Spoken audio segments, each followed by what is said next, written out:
কি খাবে বলো?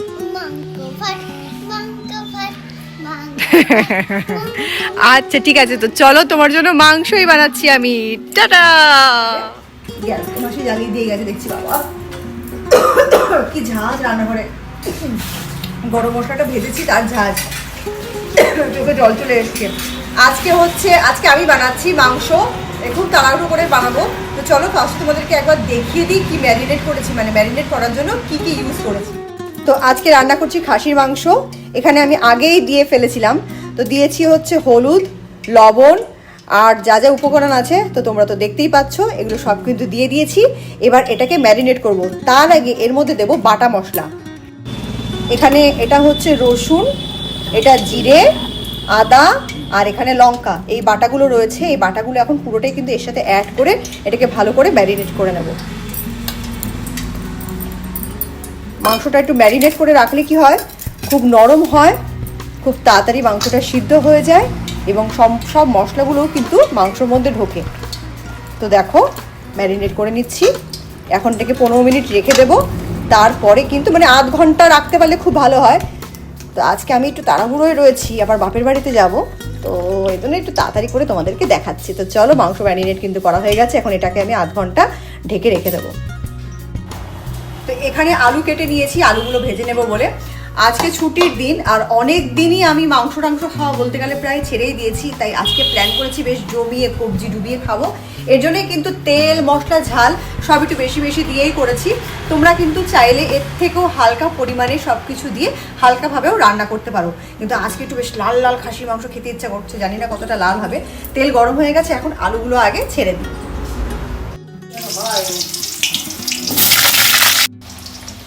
আলু ভাজার মধ্যে আমি দিয়ে দিলাম পরিমাণ মতন একটু লবণ, আর দিচ্ছি অল্প একটু হলুদ। হলুদটা দিলে রঙটা সুন্দর হবে, আর লবণটা দিলে আলুর মধ্যে অলরেডি কিন্তু লবণটা ঢুকে যাবে। তো এখন এটা নাড়িয়ে দেব।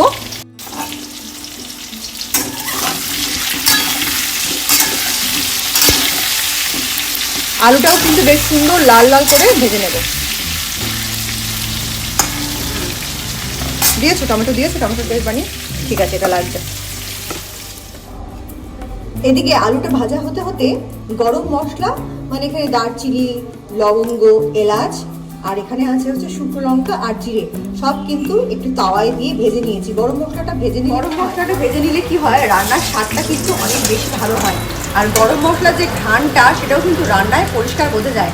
তো আলুগুলো আমার ভাজা হয়ে গেছে, আগে আলুগুলো নামিয়ে নিই। এই যে দেখো আলুগুলো ভেজে নিয়েছি, কি সুন্দর রং এসছে আলুগুলোর। এবার এটা রেখে দিই সাইডে, এটা আর আপাতত লাগবে না। এবার এই গরম তেলের মধ্যে এই ভাজা মশলাটা পুরোটাই দিয়ে দেবো। আঁচটা আমি বাড়িয়ে দিচ্ছি, আমি একটু তাড়াহুড়োয় আছি, এজন্য একটু আঁচটা বাড়িয়ে দিলাম। এবার এর মধ্যে দেবো কুচি কুচি করে কাটা পেঁয়াজ। এই যে পেঁয়াজ, এখানে প্রায় 4টে পেঁয়াজ আছে।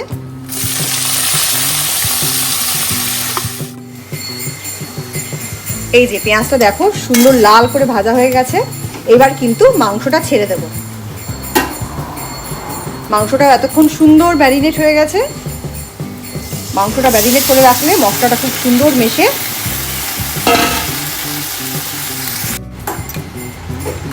এই যে দেখো মাংসর প্রাথমিক রূপ, কি মনে হচ্ছে তোমাদের জানাও।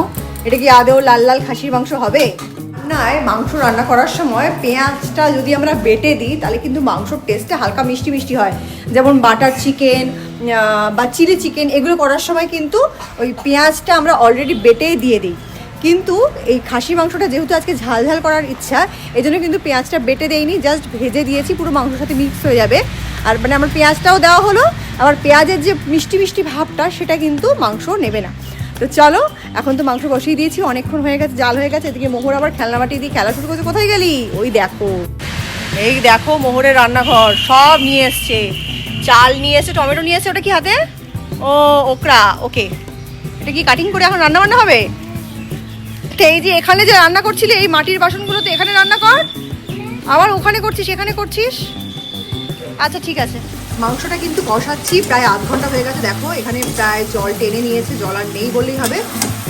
মানে মাংস কষাতে কষাতে যে জলটা ছাড়ে সেটা কিন্তু প্রায় টেনে গেছে। এই রকম পজিশনে আমি অ্যাড করছি এই টমেটো বাটাটা, টমেটোটা শিলনোড়ায় বেটে নিয়ে এসছে, এর জন্য এইরকম কালার হয়েছে। এই টমেটো বাটাটা দিয়ে দেবো, একটাই টমেটো কিন্তু বেটে দেওয়া হয়েছে। টমেটোটা দিলে একটু টক টক হবে আর একটুখানি কালারও আসবে। এবার মাংসটা আরো 10 মিনিট কষবে, তারপর জল দেব। দেখো মাংসটা কিন্তু বেশ লাল করে কষানো হয়ে গেছে, আর এই যে এখন কিন্তু প্রায় কড়াইতে লেগে আসছে। এই মতন অবস্থায় কিন্তু গরম জলটা দিয়ে দেবো। যে গামলায় মাংস ম্যারিনেট করেছি সেই গামলাতে জল ফোটাতে বসিয়েছি, এবার এই জলটা দিয়ে দেবো। এই যে জল দিয়ে দিয়েছি, এবার কিন্তু আলুগুলো ছেড়ে দিচ্ছি।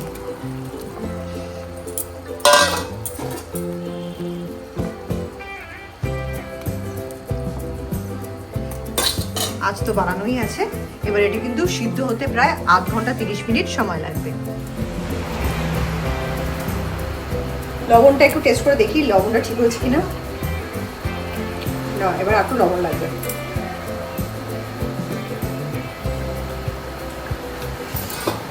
হেভি হয়েছে। তো এখন কিন্তু মাংস রান্না কমপ্লিট হয়ে গেছে। মাংস আর ফ্রাইড রাইস এখানে তোমরা দেখতেই পাচ্ছ, খেতে দিয়ে দিয়েছি।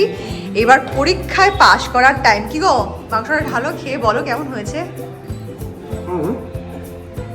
তুমি আগে বলো, তারপরে আমি বাবানকে দিচ্ছি।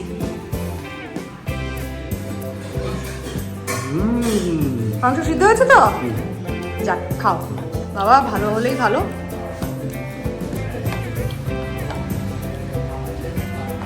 নাও বাবান, তোমাকে ফ্রাইড রাইস দিয়েছি আর মাটন দিয়েছি। হ্যাঁ, তোমার মাটনটা কি ধুয়ে দেবো মা? ধুয়ে দেবো? ঠিক আছে, দাঁড়াও একটু জল দিয়ে তাহলে ধুয়ে দিই। এই নাও তোমার মাংসটা ধুয়ে দিয়েছি, খাও। এক পিস খেয়ে আমাকে বলো তো বাবা কেমন হয়েছে খেতে। ভালো হয়েছে বাবা? ঠিক আছে, খাও তাহলে। সবটা খেয়ে নেবে তো তুমি একা একা? ঠিক আছে, খেয়ে নাও। তো দেখো বাড়ির সবার তো মোটামুটি খাওয়া হয়ে গেছে। আমার খেতে বসতে বসতে প্রায় 3টে সাড়ে 3টে বেজে গেছে।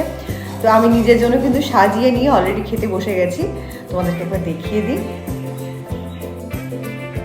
বাটি দিয়ে সুন্দর করে শেপ করেছিলাম, শেপটা ভেঙে গেছে। এনিওয়ে, তো নিয়েছি ফ্রাইড রাইস। এটা কিন্তু মিক্সড ফ্রাইড রাইস। এটার মধ্যে রয়েছে হচ্ছে কিশমিশ, কাজু বাদাম, গাজর আছে, বিনস আছে, আর আছে হচ্ছে এই যে ভেঙে গেছে, গোটা পেটে দেখাচ্ছি, আর আছে চিংড়ি মাছ। তো এটা মিক্সড ফ্রাইড রাইস। এটা আমি করিনি, মাসি করেছে।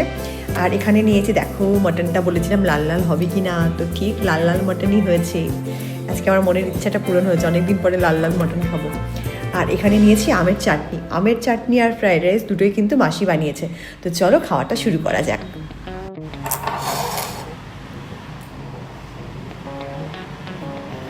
এই যে চিংড়ি পেয়েছি।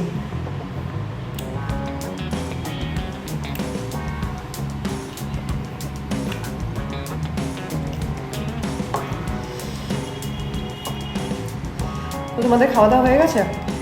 তোমরা কটার সময় খাও দুপুরবেলা অবশ্যই কমেন্ট করে জানিও।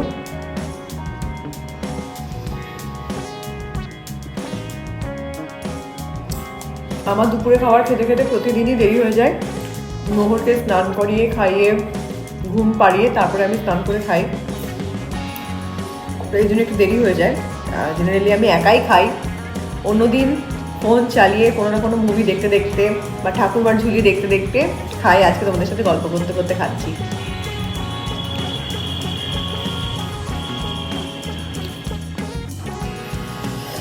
এখন আমি নিয়েছি এই পিসটা খাবো। এই দেখো,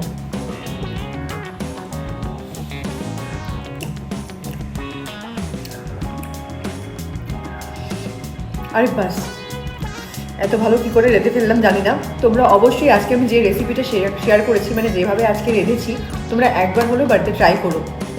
জানি না তোমরা কেমন করে রাঁধো। তো চলো আমি খেতে থাকি। খেতে খেতে কথা বলতে ইচ্ছে করছে না। তো আজকের আমাদের বাড়ির খাওয়া দাওয়ার ব্লগটা আমি এখানেই শেষ করছি। আরও একটা জমানো খাওয়া দাওয়া ব্লগ নিয়ে দেখা হবে নেক্সট উইকে। তো চলো আমার ব্লগগুলো দেখতে থাকো, কমেন্ট করে জানাও কেমন লাগছে দেখতে। আজকের ব্লগটা আমি এখানে শেষ করছি। এখন খেয়ে দিয়ে নিই। তো চলো, বাই।